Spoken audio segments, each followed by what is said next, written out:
4 साल की नौकरी के लिए कोई जवान अपनी जान क्यों देगा? और उसके बाद सारे छात्र और विपक्ष वाले ये सवाल पूछ रहे हैं कि सोचिए कि जो आदमी 22-23 साल में बेरोजगार हो जाएगा, रिटायरमेंट ले लेगा, तो क्या वो आदमी अपराधी नहीं बनेगा? कल से अब तक लगातार हर नेता अपने इंटरव्यू में ये कह रहा है कि जो लड़का कम उम्र में बेरोजगार होता है वो गलत दिशा में जाता है। और उसके बाद ये दलील दी जा रही है कि अगर एक ट्रेंड युवा, मतलब प्रशिक्षित युवा जिसको सेना के प्रशिक्षण मिला हुआ है, अगर वो 22-23 साल की उम्र में रिटायर हो जाता है, बेरोजगार हो जाता है, तो क्या वो गलत दिशा में नहीं जाएगा?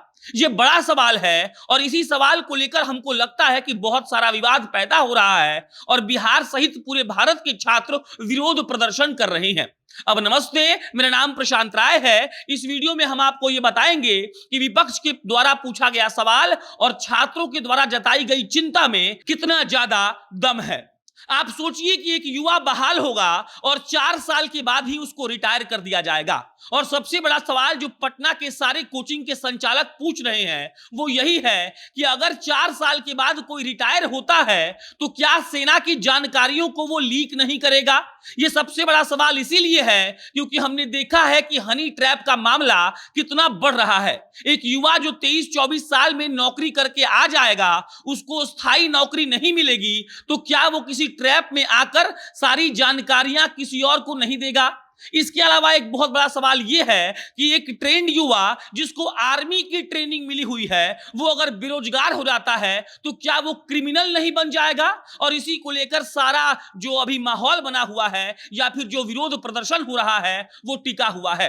कई लोग इस बात की दलील दे रहे हैं कि सरकार 4 साल वाले मुद्दे पर कुछ ठोस लेकर आए, उसके बाद हम लोग ये तय करेंगे कि अग्निपथ स्कीम के तहत जो अग्निवीर का बहाली होगा वो कैसा है। इसको लेकर लगातार ये सवाल उठ रहे हैं कि सरकार ने 4 साल वाला जो फॉर्मूला दिया है वो फॉर्मूला गलत है।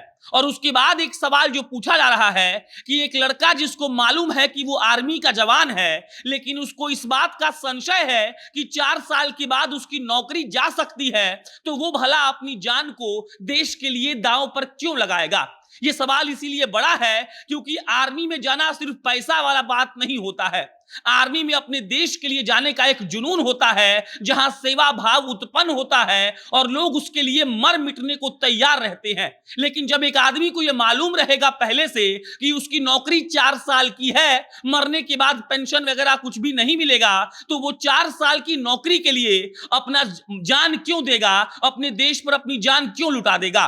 और इसको लेकर लगातार विपक्ष हमलावर है कि आप किसी बच्चे या लड़के के अंदर भावना पैदा नहीं कर पाएंगे और 4 साल का झुंझुना पकड़ाकर आपने उनको बेरोजगार करने का नया प्लान बनाया है और इसी को लेकर बहुत उग्र प्रदर्शन हो भी रहा है। सवाल यह है कि 4 साल वाले मुद्दे पर सरकार के मंत्री, सरकार के प्रवक्ता और सरकार खुद कोई एक्शन क्यों नहीं ले रही है?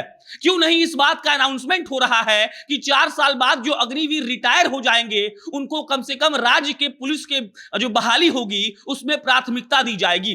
क्यों इस बात का ऐलान नहीं हो रहा है कि एसएसबी के जवानों में भी उन अग्निवीरों के रिटायरमेंट के बाद उनको प्राथमिकता दी जाएगी? और लगातार इसी बात पर विरोध प्रदर्शन जारी है कि 4 साल के नौकरी के लिए कोई आदमी अपनी जान क्यों देगा? क्यों उसको अपने बटालियन के लिए अपने मन में देश प्रेम आएगा? और अगर आता भी है तो क्या वो इस बात को सच में दिखा पाएगा? क्योंकि उसको पता है कि 4 साल के बाद वो फिर से बेरोजगार होने वाला है, उसके पास कोई नौकरी नहीं रहेगी और जो सेना में जाना गर्व का विषय हुआ करता था वो सेना में जाना अब अभिशाप हो जाएगा, ऐसा विपक्ष का कहना है। आप सोचिए कि जब रक्षा मंत्री राजनाथ सिंह आते हैं और कहते हैं कि 4 साल वाला अग्निवीर फॉर्मूला वाकई में भारत में एक नया आयाम देगा, लेकिन इसको लेकर जो सबसे बड़ा सवाल उठ रहा है वो यही है कि 4 साल का झुंझुना पकड़ाकर हम क्या किसी भी सैनिक को उसके अंदर देश प्रेम भावना को जागृत कर सकते हैं? और इसके अलावा कई सारे सवाल हैं, लेकिन सबसे बड़ा सवाल यही है कि रिटायरमेंट के बाद क्या वो अग्निवीर डेटा सेना का लीक नहीं कर सकता है? रिटायरमेंट के बाद क्या वो अग्निवीर क्रिमिनल नहीं बन जाएगा? और तो और वो ट्रेंड क्रिमिनल बनेगा क्योंकि 23 साल के बाद उसके पास कोई काम नहीं रहेगा और अगर काम नहीं रहा तो वो उल जलूल हरकतें करेगा, क्रिमिनल बन जाएगा। हो सकता है कि हनी ट्रैप में फंसकर सेना का महत्वपूर्ण डाटा लीक कर दे और इससे सिर्फ और सिर्फ देश के लोगों को खतरा है। एक और सवाल है 9 महीने का ट्रेनिंग वाला। सेना में जो जाता है उसको 9 महीने की ट्रेनिंग दी जाती है, लेकिन सरकार ने कहा है कि अग्निवीरों को 6 महीने की ट्रेनिंग में सब कुछ सिखा दिया जाएगा। ऐसा कैसे संभव है, इस पर सवाल उठ रहा है। लेकिन मिला जुलाकर बात आकर अटक रही है 4 साल वाले मुद्दे पर कि 4 साल बाद एक लड़का बेरोजगार होने के बाद क्या करेगा। डेटा लीक करेगा, अपराधी बनेगा, तोड़फोड़ करेगा, कोई गलत रास्ता पकड़ेगा। और इसी को लेकर आज पूरे भारत में प्रदर्शन जारी है। उम्र सीमा को सरकार ने बढ़ा दिया, लेकिन इस 4 साल वाले मुद्दे पर सरकार कुछ ठोस लेकर नहीं आ पा रही है। और जब तक सरकार 4 साल वाले मुद्दे पर कुछ ठोस लेकर नहीं आती है, तब तक शायद बवाल होता रहेगा। बाकी इस पर अन्य कोई अपडेट आएगा तो आपको हम बताएंगे। मेरा नाम प्रशांत राय है, आप जनता जंक्शन देख रहे थे। बहुत बहुत धन्यवाद।